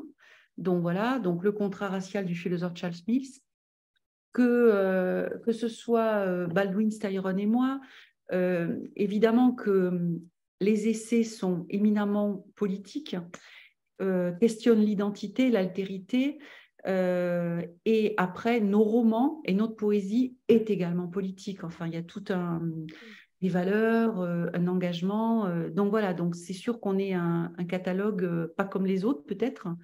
Et donc c'est une forme de militantisme et surtout de prise de parole et vraiment de rapport à l'altérité qui n'est pas un vain mot. C'est un mot très galvaudé, mais avec Mémoire d'Encrier, ce n'est pas un vain mot. Voilà, donc ça rejoint un peu ce qu'on disait tout à l'heure. Mais ce qui est peut-être intéressant, c'est peut-être la place quand on prend un livre comme Baldwin, Styron et moi, et quelle place que le Québec réserve à ce livre-là, et même ici, en France, comment ce livre a été, la réception de ce livre. Et je pense qu'il y a un nouvel enjeu dans la discussion sur le vivre ensemble. Donc, nos sociétés ont besoin de ce texte-là. Ça a été joué en théâtre une vingtaine de fois. Tu me corriges, Mélika, un petit peu partout au Québec. Le livre a eu le prix Va de bon cœur, qui est le commencement d'une longue série de prix. Et Mélika a vu avec son banquier, parce que le livre se vend tellement, tous les jours, elle m'appelle pour me demander à quel auteur, qu'est-ce que je peux espérer financièrement. Donc, elle est en train de... Donc, je pense qu'il y a... En fait, ce livre participe à la conversation sur le Québec de demain. Et je pense qu'on est en train de frapper vraiment à la porte de l'histoire.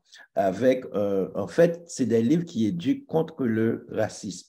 Et ici, le livre était sur le prix Billet doux. Et le livre a été commenté, en fait, comme un livre fondamental à la grande librairie, en fait, à l'émission la grande librairie. Donc, la réception de ce livre nous dépasse. Quand on fait ce livre, on n'avait pas pensé que ce livre aurait autant de succès. Et le livre vient d'être acheté par une grande maison d'édition pour être traduit en anglais. Donc, vous voyez, donc c'est très intéressant, je pense, le côté intersectionnel chez Mémoire d'Encrier. J'ai l'impression que quand on prend tous ces livres dont on a parlé, et ça fait des chapitres d'un même livre. Oui. Donc, et c'est peut-être ça, en fait, l'intérêt, et je veux dire... Oui, de Mémoire d'Encrier, oui. Bon, Je crois qu'il va falloir parce que là, ça fait déjà plus d'1 heure et demie. Peut-être ouais. que Laurie, Oui, voilà, on va terminer par... Regarde, on pourrait rester des heures avec vous, mais je sais que Ouais, mais- vous allez aller boire du vin après. Et donc, C'est aussi que je pense que peut-être les internautes vont commencer à... on parle de Laurie. Il faut qu'en effet, Je on parle sais de pas. Laurie. Laurie est là? Oui, je suis Laurie, là. pour le coup. Ouais, super.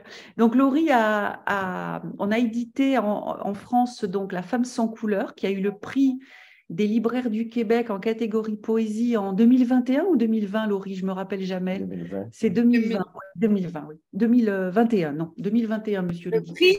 Le prix, c'est en Et 2021. Le livre voilà, est paru en 2021. Voilà. Et oui, il est paru en fait pendant le confinement. Oui. Voilà. Donc, La Femme sans couleur, c'est ton premier recueil de poésie et tu vas en lire un extrait, tu peux en parler et on va sortir en 2024, début 2024, ton deuxième recueil de poésie qui s'appelle Main d'œuvre. Voilà.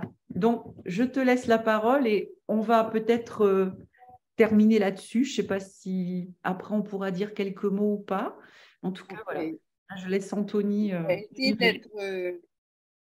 J'ai essayé d'être brève, mais disons brièvement, justement, pour vous présenter La Femme sans couleur, que pour moi, c'est celle qui ouvre la cérémonie, celle qui marque les temps. Donc, Qui ferme la cérémonie comme toi.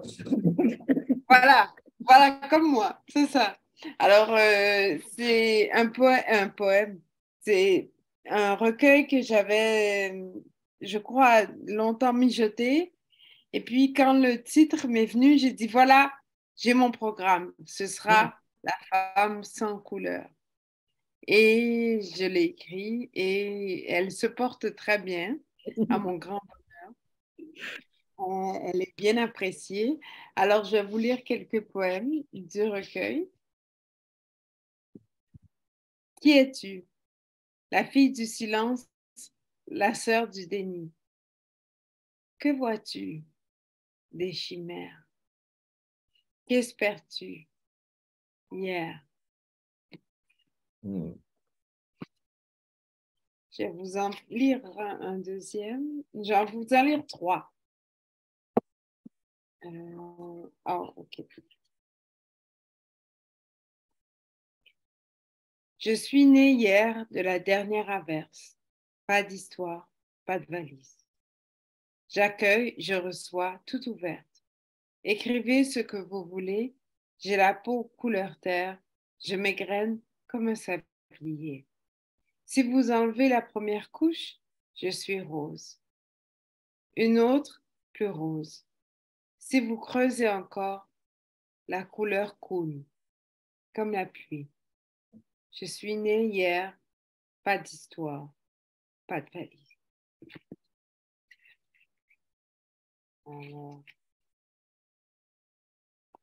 Et mère, vous dédiez le livre à toutes les femmes et mères et pères. Et mères, oui, oui, en effet. Donc, c'est un beau signe.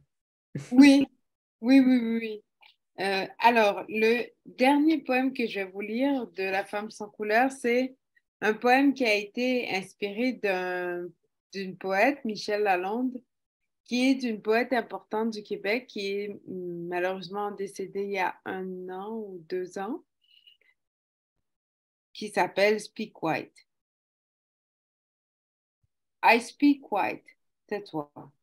You can't speak white. I said, je parle bleu, orange. Would you like to be my friend? Magenta. They said, speak white. Je suis la femme sans couleur. Tous les tons sortent de mes lèvres. Ils ont dit, Tu ne parleras jamais blanc, toi, la woman of color. White is a dead language. Il ne reste que les silences. Voilà pour la femme sans couleur. Merci à toutes les personnes qui sont là, qui participent, qui écoutent. Alors, j'aimerais que vous nous parliez aussi du prochain, parce que le prochain. Au moins un petit mot sur le prochain, qui est là. Okay. Oui, qui est là, il est bien là. Alors, main d'œuvre, c'était bien avant, c'était avant la COVID, avant la pandémie. Et je ne sais pas très précisément, je ne peux pas l'expliquer, mais mon regard s'est porté sur les personnes qui travaillent dans des conditions mais très mauvaises. Alors, ça fait des gens qui sont dans les champs, des gens qui travaillent avec la population vieillissante. Ce sont des personnes qui travaillent dans de très mauvaises conditions de travail, c'est-à-dire qui sont peu rémunérées, dont on ne parle jamais et dont on n'a jamais la vie non plus. Alors, mon regard s'est porté vers ces personnes et j'ai commencé à écrire main d'œuvre. Dès que La femme sans couleur était finie, au sens où j'avais fini de l'écrire, pas au sens où peut-être que ce n'était pas encore publié, mais j'avais fini, fermé la parenthèse. Je me suis dit, OK, là, je vais porter mon regard ailleurs et mon regard s'est porté sur la main d'œuvre. C'est un recueil de poésie que j'aime beaucoup. J'ai bien hâte qu'il paraisse déjà à Montréal, au Québec, parce que c'est pour moi une façon de donner la dignité à celles et ceux qui, dans les discours, ne l'ont pas, n'existent pas. Et donc, j'ai écrit main d'œuvre pour moi, pour ces personnes, pour tout le monde. C'est un recueil, j'espère, qui sera lu avec beaucoup d'attention. Je vais vous lire 2 poèmes. Ma demeure est loin, peut-être aussi loin que l'espoir, le manguier de l'enfance, aussi longtemps que l'absence. Il ne pleut pas dehors, et ton visage absent. Où es-tu? Je deviens gauche, sans toi, je suis étrangère partout. La chorégraphie de ma servitude n'a pas de titre. Il faut pourtant répéter, sans lassitude, ce qui ne s'appelle pas. Je crierai ton nom s'il le faut. Je te tiendrai la main s'il le faut. N'aie pas peur. J'ai promis au pivoine. J'ai promis. Merci Laurie. Merci.